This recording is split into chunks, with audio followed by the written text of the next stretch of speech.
আমরা এখান থেকে ফিউচার পারফেক্ট টেন্স, কোন পুরা ঘটিত ভবিষ্যৎকাল।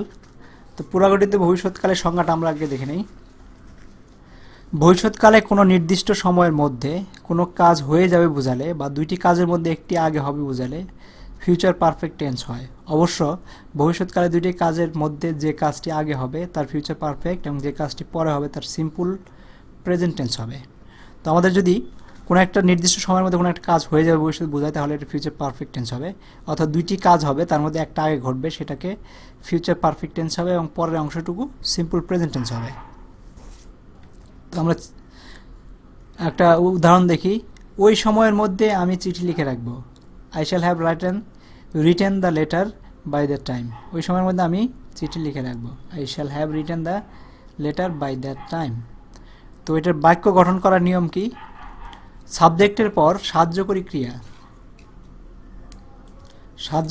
ক্রিয়া, শ্যাল হ্যাভ বা উইল হ্যাভ হবে এবং মূল ক্রিয়া পাস্ট পার্টিসিপল হবে। একটা জিনিস যদি খেয়াল করো, past present perfect tense, past perfect tense, future perfect tense সবগুলোরই মূল ক্রিয়া পার্টিসিপল প্রিন্সিপাল ভার্বে পাস্ট পার্টিসিপল লিখতে হবে এবং শুধু আমাদের অক্সিলারি ভার্বটা চেঞ্জ হয়েছে, শ্যাল হ্যাভ উইল হ্যাভ।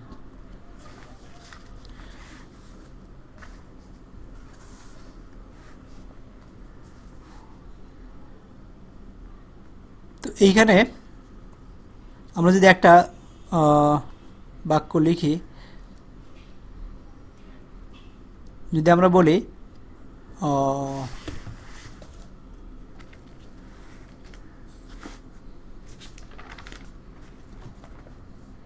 আগামী জুলাই পর্যন্ত আমরা এখানে 3 বছর বাস করতে থাকব। যেমন by next July we shall have been living here for 3 years। মানে আমি একটা বাসায় আগামী জুলাইতে 3 বছর যাবৎ বসবাস করতেছি। এটা বুঝাইতে হলে বাই নেক্সট জুলাই, যে নেক্সট জুলাই একটা উই শ্যাল হ্যাভ, সাবজেক্টের পরে শ্যাল হ্যাভ বসবে, শ্যাল হ্যাভ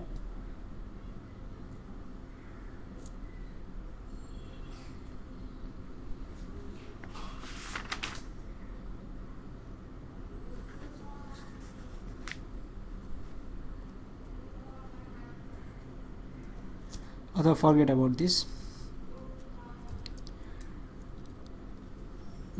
বাবা আসবার আগে আমি কাজটি সেরে রাখবো। কারণ বাবা আসবার আগে আমি কাজটি সেরে রাখবো। তো I shall have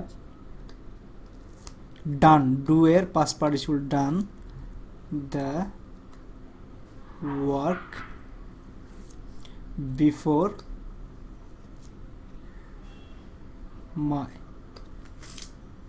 before my father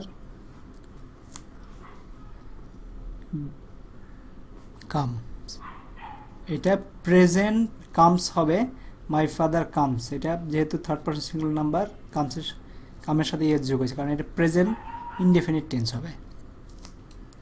তো সেকেন্ড রুলস হচ্ছে প্রশ্নবোধক বাক্য গঠন করার ক্ষেত্রে অক্সিলারি ভার্ব শ্যাল উইল সাবজেক্টের পূর্বে বসবে এবং হ্যাভ সাবজেক্টের পরে বসবে। তার মানে আমরা যদি এরকম লিখি, আমরা সহজভাবে যাই, I shall have done, I shall have ডান, আমি জিনিসটা করেছিলাম, করব।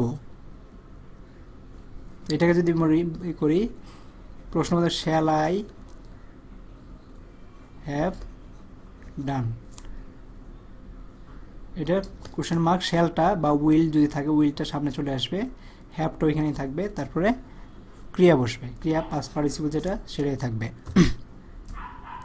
থার্ড হচ্ছে নাবোধক বাক্য গঠন করতে auxiliary verb shall will have এর পর নট বসবে। তার মানে আমরা লিখতে পারবো I shall have not done,